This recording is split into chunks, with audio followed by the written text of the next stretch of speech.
तो उसके भारत की ओर बढ़ने की एक वजह ये थी कि वो एक योगी से मिलना चाहता था और ये सीखना चाहता था कि वो अमर कैसे बने। फिर उन्होंने सिकंदर से कहा, हमें वो योगी मिल गए हैं पर वो आना नहीं चाहते। जीवन में एक बार उसने बुद्धिमानी का एक काम किया, इसी कारण से हमने उसका तीसरा नाम हटा दिया।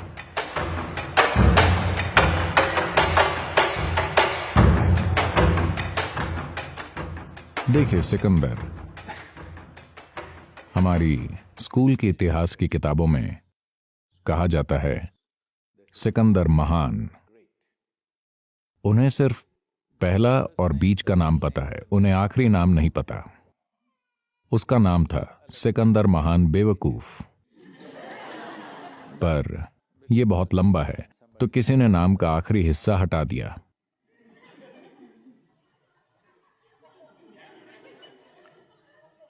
जैसे ही आप इस दुनिया में ऐसे आदमी को महान आदमी बना देते हैं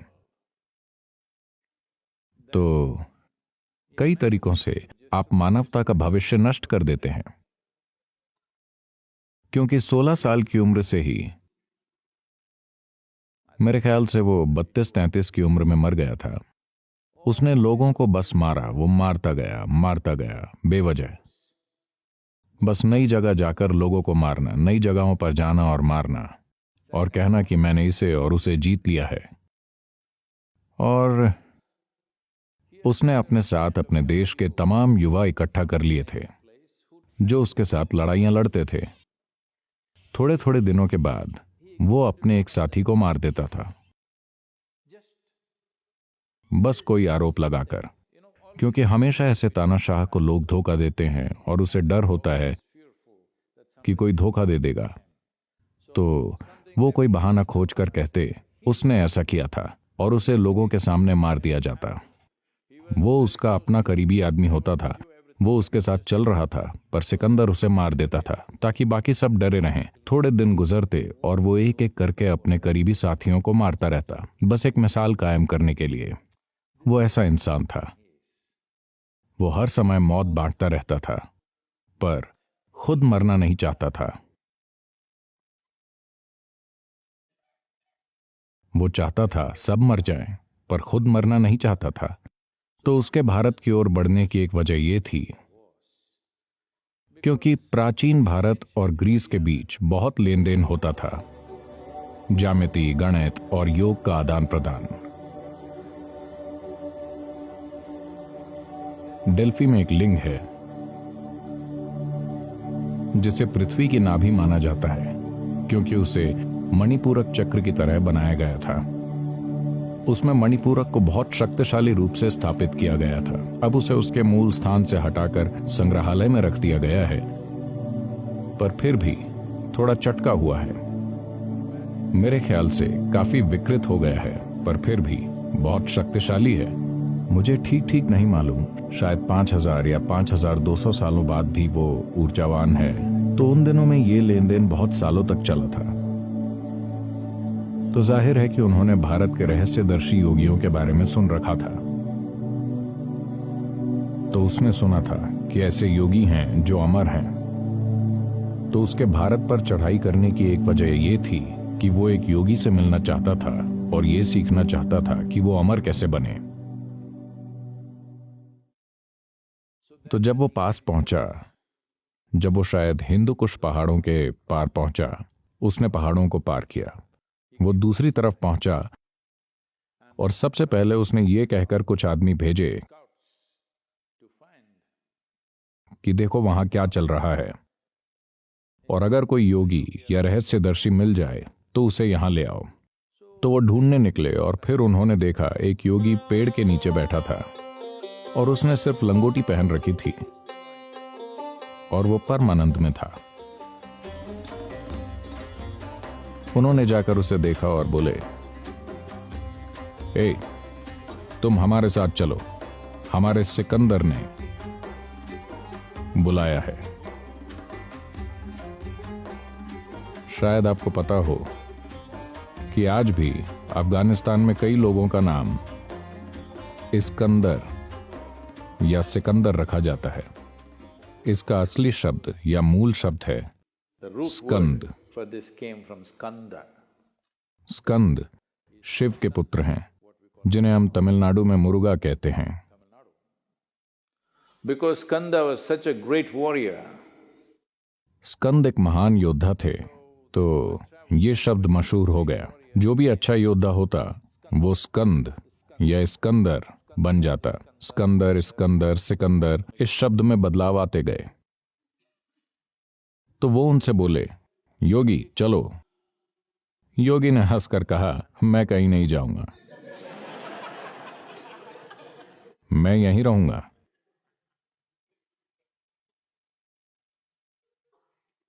फिर उन्होंने तलवारें निकाल ली। वो हिंसा करने वाले लोग थे। वो सिर काटने से पहले सोचते नहीं थे। उनके लिए ये कोई बड़ी बात नहीं थी। एक दिन में सैकड़ों सिर काटकर भी उन्हें पछतावा नहीं होता था। तो बहुत आक्रामक लोग, उन्होंने तलवार निकालकर कहा, या तो तुम चलो या हम तुम्हारा सिर काट देंगे। योगी ने कहा, देखिए मैं यहां इस तरह इसलिए बैठा हूं क्योंकि जो भी मुझे करना था वो हो चुका है। आपको मेरा सिर चाहिए तो ले लीजिए, पर आपको मेरा ज्ञान या मेरी बुद्धिमत्ता नहीं मिलेगी। आपको मेरा सिर चाहिए तो ले लीजिए। फिर उन्होंने एक दूसरे को देखा। उन्होंने see, they had never seen a man who not terrorized by the swords that they pull out. उन्होंने ऐसा इंसान कभी नहीं देखा था जो उनकी तलवारों से न डरा हो, क्योंकि वो सिर्फ डरा नहीं रहे थे, वो सिर काट भी सकते थे। यही उनका काम था। उन्होंने कभी ऐसा इंसान नहीं देखा जिसमें कोई डर ना हो। वो कह रहा है, ठीक है मेरा सिर काट दो। ओह, ये आदमी वाकई अमर होगा। अगर कोई कहता है ठीक है मेरा सिर काट दो, तो वो अमर ही होगा। फिर उन्होंने उसे मनाने की कोशिश की, कृपया हमारे साथ चलिए। योगी ने कहा, नहीं, अगर उन्हें मिलना है तो वो आए, वो अमरता के बारे में जानना चाहते हैं तो वो आए। फिर सैनिक बोले, अरे इन्हें इस बारे में पता है तो हमें उन्हें चोट नहीं पहुंचानी चाहिए, और वो वापस चले गए। उन्होंने सिकंदर से कहा, हमें योगी मिल गए हैं पर वो आना नहीं चाहते। वो कहीं जाकर नहीं सिखाते, आपको वहां जाना होगा, वो स्कूल हैं। तो सिकंदर खुद वहां गया, घोड़े पर बैठे हुए। बहुत तन कर वो बोला, लगता है आप अमरता के बारे में जानते हैं, मैं भी जानना चाहता हूं। योगी ने उसकी ओर देखकर कहा, पहले इस मूर्ख घोड़े से नीचे उतरो। आप ऐसे जानवर पर बैठते हैं जो आपसे कम बुद्धिमान हैं, और अचानक आप ऐसे तन जाते हैं। क्या आपने देखा है, जैसे ही लोग घोड़े पर बैठते हैं उन्हें लगता है कि वो एक बड़ी हस्ती हैं। अगर आप ऐसे जानवर की सवारी कर सकें जो आपसे कहीं ज्यादा बुद्धिमान है, तब कोई बात है। आप एक मूक 4 पैर वाले जानवर पर सवार हैं। वो बेचारा आपको ढोना नहीं चाहता, पर क्या करें। तो सिकंदर नीचे उतरा और उसने पूछा, मैं अमर होना चाहता हूं, क्योंकि वो अब उतना मजबूत नहीं रहा था जैसा 5-10 साल पहले था। शरीर कुछ समय बाद इस तरह की चोटें नहीं झेल पाता, धीरे धीरे ये थक जाता है। तो वो बोला, मैं अमरता के बारे में जानना चाहता हूं, क्या आप मार्गदर्शन करेंगे। योगी ने उसे देखा और समझ गए इससे कुछ बोलकर भी कोई फायदा नहीं होगा। वो बोले, हां, अगर तुम अमर होना चाहते हो तो रास्ता इधर से है। उन्होंने पूरा रास्ता समझा दिया, जंगलों से गुजरता हुआ एक कठिन रास्ता। मेरे बताए रास्ते पर जाओ, वहां तुम्हें एक छोटी गुफा मिलेगी। उस गुफा में एक साफ पानी का कुंड है। चुल्लू भर पानी पीकर तुम अमर हो जाओगे। तो वो अपने सैनिकों के साथ चल पड़ा। जैसे जैसे वो आगे बढ़ा, 3 दिन बाद योगी द्वारा बताए रास्ते के सभी पड़ाव चिन्ह मिलते गए। फिर उसने देखा उसके साथ 5-6 सिपाही थे। अगर ये लोग भी पी लेंगे,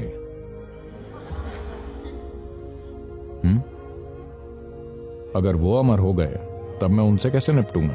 क्योंकि जीवन भर उसने लोगों को मौत का डर दिखाकर हर चीज की। अब अगर ये 5-6 सैनिक पानी पी लेते हैं और वो भी अमर हो जाते हैं तो मुश्किल हो जाएगी, कोई कंट्रोल नहीं रहेगा।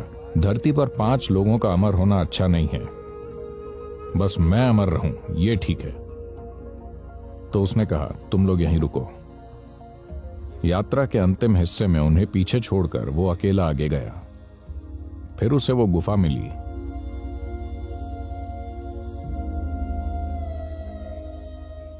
गुफा के अंदर उसे एक साफ पानी का कुंड दिखा। वो अंदर जाकर पानी पीने ही वाला था। कुंड के दूसरे किनारे पर बैठे एक कौवे ने कहा, रुको। उसने कौवे को देखा। सौभाग्य से पानी हाथों से रिस जाता है। कौवा बोला, देखो मैंने ये पानी पिया था, पता नहीं कितने लाख साल हो गए और अब मैं मर भी नहीं सकता। मैं बस यहां हमेशा के लिए बैठा हूं। कल्पना कीजिए, अगर आप अमर हो जाएं तो आप आत्महत्या भी नहीं कर पाएंगे। हेलो। मैं चाहता हूं कि आप बस कल्पना करें, आपके साथ सबसे बुरी चीज यही हो सकती है कि आप एक दिन मर भी नहीं सकते, कोई राहत नहीं। मैं लाखों सालों से यहां बैठा हूं, मैं कुछ नहीं कर सकता। मैंने अपनी जाति की कई पीढ़ियां देखी हैं। मुझे अभी किसी चीज में रुचि नहीं है, पर मैं मर नहीं सकता। क्या तुम्हें मेरी जैसी किस्मत चाहिए? सिकंदर वहीं बैठकर पानी और कौवे को देखता रहा। उसने पहली बार बुद्धिमानी की एक चीज की, इसीलिए हमने उसका तीसरा नाम हटा दिया। वो पानी पिए बिना चला गया। और हम कितने सौभाग्यशाली हैं कि वो अब धरती पर नहीं है, पर लग रहा है वो कई जगह फिर से पैदा हो रहा है। उस तरह के बहुत से लोग यहां वहां पैदा होते रहते हैं, पर कम से कम वो यहां नहीं है। हमें सीखना चाहिए और ये जानकर और समझकर जीवन जीना चाहिए कि कई मायनों में आपके लिए सबसे अच्छी चीज ये है कि आप एक दिन मर जाएंगे। हेलो। कल्पना कीजिए कि अगर आप नहीं मरते तो आप कितनी बड़ी परेशानी बन जाएंगे। आपको जीवन पूरी तरह जीना चाहिए। जो भी आपकी सर्वोच्च क्षमता है, आपको उसके मुताबिक जीना चाहिए, पर समय आने पर आपको जरूर मरना चाहिए, है ना? तो अगर आप मृत्यु को नकारात्मक मानते हैं तो सकारात्मक क्या है? अमरता? यह आपकी सबसे बड़ी मूर्खता होगी। सिकंदर जैसे बेवकूफ में भी वो पानी न पीने की बुद्धि थी। तो यह समझना बहुत जरूरी है कि योग अमरता के बारे में नहीं है, योग समझदारी से जीने के बारे में है।